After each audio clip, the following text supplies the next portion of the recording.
মায়াবতী, তোমাদের ছাদে হাসনাহিনা গাছটায় কি এখনো ফুল ফোটে?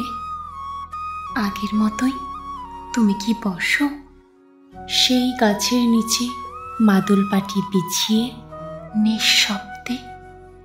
তোমার মন খারাপ হয়, সেটা কি এখনো হয় কারণে অকারণে?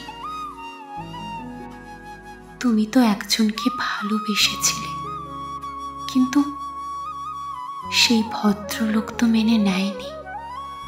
তাতে তোমার যে কত কষ্ট। সমুদ্রের ঢেউয়ের মতোই অশান্ত তুমি। এখন কি ঠিক আছো? ভেবেছিলাম এক দণ্ড সুখ দিব তোমায়, কিন্তু পরিশেষে সেটাও হলো না মায়াবতী। মাঝে তোমার সাথে কথা হলো, তুমি বললে সমুদ্র বিষাদ লাগে। হাসনাহিনাকে মাঝে মাঝে সমুদ্র মনে হয়, বলেই যাও না। যেও তুমি হাসনাহিনা, রাতের রানী, সুবাস ছড়াও পাগলা হাওয়ায়।